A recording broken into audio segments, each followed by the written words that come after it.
Assalamualaikum, jumpa lagi dengan saya Tanto Guru PAI di channel Salam Edukasi. Ngomongin apa saja dari sudut pandang edukasi. Pada kesempatan kali ini kita akan membahas sebuah berita yang cukup hangat, yakni rencana pemberian nama satu tempat di Jakarta dengan nama Ataturk alias Mustafa Kemal Ataturk. Berita ini sangat hangat karena menjadi perdebatan pro kontra mulai dari DPR bahkan Ormas sampai kepada Majelis Ulama Indonesia menyatakan penentangannya atas rencana penamaan nama jalan dengan Ataturk. Dimulai ketika Menlu Retno Marsudi pada tanggal 15 Oktober menyampaikan bahwa di Ankara, di Turki akan ada nama jalan dengan nama Ahmed Soekarno karena atas jasa-jasa Bung Karno, jasa-jasa Soekarno, maka di Turki sana akan ada nama Ahmed Soekarno, suatu jalan dengan nama Ahmed Soekarno. Dan sebagai tata krama politik, tata krama diplomatik, maka di Jakarta juga akan ada nama jalan dengan tokoh dari bangsa Turki, yakni founding father-nya Turki, yang dimaksud adalah Mustafa Kemal Ataturk. Ini menjadi pemikiran dan pergumulan pembicaraan yang hangat untuk kita. Kenapa? Karena memang umat Islam mulai rame-rame menolak, dan memang harus menolak. Kenapa kalau harus menolak? Karena memang Mustafa Kemal Ataturk ini adalah tokoh sekuler. Mustafa Kemal Ataturk ini adalah orang yang anti-Islam. Mustafa Kemal Ataturk ini adalah orang yang otoriter, diktator. Dia tidak punya rasa demokratis sama sekali. Buktinya apa? Ketika tahun 1924, Mustafa Kemal Ataturk, kita baca dalam sejarah, dia adalah salah satu tokoh yang berperan dalam rangka menghancurkan khilafah Turki Utsmani. Kemudian ketika Turki Utsmani runtuh, maka semua yang berbau Islam dihancurkan, semua yang berbau Islam dihapus oleh Kemal Ataturk. Mulai dari azan yang seharusnya resmi bahasa Arab, yang secara qat'i bahasa Arab diganti dengan bahasa Turki. Bisa kita bayangin betapa menderitanya umat Islam di Turki waktu itu, tidak bisa mendengar azan dalam bahasa Arab. Tidak cuma azan, jilbab dihapus, tidak boleh memakai jilbab di kantor, di sekolah tidak boleh. Kemudian hukum waris dicabut, kemudian hukum jenazah, hukum-hukum Islam dicabut. Kemudian tahun 1935 Masjid Hagia Sophia dijadikan museum oleh Mustafa Kemal Ataturk. Ini membuktikan bahwa Ataturk ini adalah orang sekuler. Ataturk ini adalah orang yang anti-Islam, anti-demokrasi. Dan itu adalah suatu hal yang bertentangan dengan Pancasila kalau kita pengen menggunakan nama jalan itu di Indonesia. Memang Indonesia bukan negara agama, tetapi Indonesia adalah negaranya orang yang beragama. Dan tidak bisa kita pungkiri bahwa mayoritas penduduk di Indonesia ini adalah tetap umat Islam, masih umat Islam. Maka ketika memberikan nama suatu jalan meskipun masih rencana, ini dengan nama Ataturk, maka ini sudah menyakiti umat Islam di Indonesia. Kenapa? Sebenarnya bukan soal memberikan namanya, tetapi adalah nama siapa yang mau dipakai. Kita nih sebagai negara diplomatik, kita berhubungan dengan luar negeri, banyak tokoh-tokoh Indonesia yang dijadikan nama jalan di luar negeri. Ada Pak Soekarno di Maroko, ada nama jalan namanya Jalan Soekarno. Kemudian di Belanda, ini paling banyak. Di Belanda ada nama Muhammad Hatta, R.A. Kartini, ada Patimura, Sultan Syahrir. Bahkan sampai aktivis HAM yang sudah wafat, yakni Munir. Bahkan yang terakhir kemarin 2020, nama Pak Jokowi juga ada di Abu Dhabi. Memberikan nama itu wajar-wajar saja. Wajar saja. Tetapi yang menjadi masalah adalah siapa yang akan dijadikan nama itu.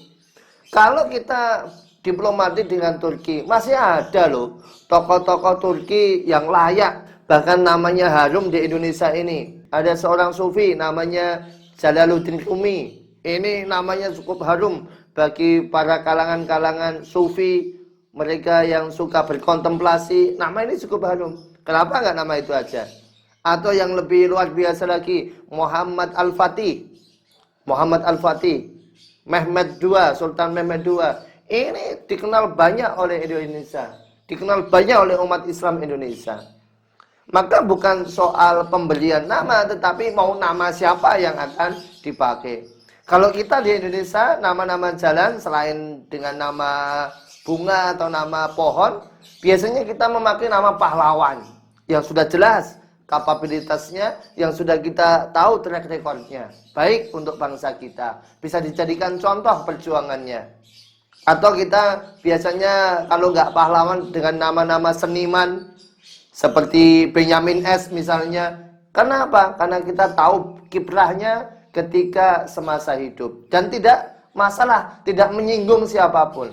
Tetapi ketika menggunakan nama Ataturk, ini secara tidak langsung, dan kita baca sejarahnya, kita udah tahu siapa itu Ataturk.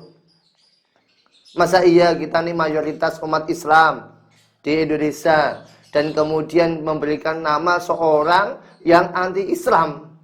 Apa kesan yang ingin kita dapat? Apa pesan yang ingin disampaikan dengan nama jalan itu? Kalau kita membaca nama Jenderal Sudirman di jalan, maka apa? Kesannya adalah kita harus mencontoh Jenderal Sudirman karena beliau sudah gerilya, kita harus menghormati beliau, kita harus mendoakan beliau. Kenapa? Pahlawan. Tetapi ketika ada nama Ataturk di jalan, apa coba yang kita lakukan? Bagi mereka yang nggak ngerti sejarah, yang nggak paham dengan sejarah, oh biasa-biasa aja. Oh ini diplomasi, oh ini nama negara, ini nama orang di negara lain, ini orang hebat. Ya bagi negara mereka mungkin. Tapi bagi kita yang punya keilmuan, kapasitas, kita bisa membaca sejarah, nah ini adalah tentu patut dipertanyakan. Ini bertentangan dengan Pancasila, ini harus hati-hati kita. Kenapa? Nama orang ini punya sejarah, dia tidak demokratis, dia anti-Islam, dia sekuler. Sementara Pancasila kita, sila pertama adalah sila ketuhanan yang Maha Esa. Kita yakin dengan adanya Tuhan, kita yakin dengan agama-agama. Sementara Ataturk, dia menghapus agama, khususnya agama Islam. Maka sahabat-sahabat channel Salam Edukasi sekalian, ini menjadi PR untuk kita, bahwa kita nih umat Islam tidak boleh tinggal diam. Kenapa tidak boleh tinggal diam? Karena siapa tahu ini cuma test of the water, cuma ngetes kedalaman umat Islam saja. Kayak ini coba nih dimunculkan nama ini, protes atau enggak. Kalau enggak protes nanti lanjut. Kalau ini lanjut dan kita enggak bersuara, umat Islam tidak menyampaikan pendapat, lambat laun. Mulai dari Ataturk, bukan tidak mungkin nanti akan ada nama-nama lain yang mereka punya rekor sejarah anti-Islam, anti-Pancasila, kemudian bisa menjadi nama di jalan-jalan kita. Kita ingat beberapa tahun lalu, waktu ada baliho, kita kecolongan, ada DNID di situ. Dan kalau kita nggak protes, bisa jadi suatu hari baliho itu nama tokoh atau bahkan gambar tokoh itu akan mulai membesar, akan dibesarkan fotonya, akan dipasang jelas-jelas. Kenapa? Jangan sampai kita diam. Umat Islam harus waspada. Umat Islam bangsa Indonesia bukan untuk menang-menangan tentunya ya, bukan untuk menang-menangan, bukan sok-sokan ini loh umat Islam ini mayoritas, tidak sama sekali. Tetapi adalah dalam rangka menjaga koridor keutuhan Pancasila. Pancasila yang konon dicetuskan oleh Presiden Soekarno. Memang Soekarno ini punya dalam beberapa literatur disebutkan bahwa Bung Karno terinspirasi dengan Mustafa Kemal Atatürk. Yes, betul. Tetapi kalau dari sepak terjangnya, ini antara Ataturk dan Presiden Soekarno tidak sekufu, tidak selevel, ya. Ataturk menghancurkan agama Islam, khususnya azan dihapus, Hagia Sophia jadi museum, hukum-hukum Islam dihapus, jilbab dilarang. Itu jelas, ya, begitu posisinya. Sementara Presiden Soekarno, beliau memang terinspirasi, tetapi beliau tidak membabat habis Islam. Tetapi belum memunculkan Pancasila, sila ketuhanan yang Maha Esa untuk merangkul semua elemen. Bahkan dalam medan-medan perjuangan, beliau sering berkomunikasi dan meminta bantuan, meminta dukungan kepada kerajaan-kerajaan Islam. Dirangkul semuanya oleh Presiden Soekarno untuk membawa dan membentuk kesatuan negara Republik Indonesia ini. Antara Ataturk dan Soekarno tidak selevel, tidak sekufu. Ya. Maka ini bisa kita mohonkan kepada pihak-pihak terkait, mungkin kepada Pak Dubes, Ibu Menlu, mungkin juga wilayah yang terkait, yakni DKI Jakarta, atau mungkin Pak Jokowi dalam hal ini selaku pemimpin bangsa, untuk mungkin mempertimbangkan kembali nama Ataturk ini menjadi jalan. Kita cinta dengan bangsa kita ini. Jangan sampai terpecah belah, jangan sampai kita gara-gara satu nama, gara-gara nama jalan sampai membuat kita tidak saling menghormati. Kita adalah punya Pancasila, sila ketuhanan yang Maha Esa, dan di situ merangkul semua agama, merangkul agama-agama yang hidup di Indonesia dan salah satunya Islam.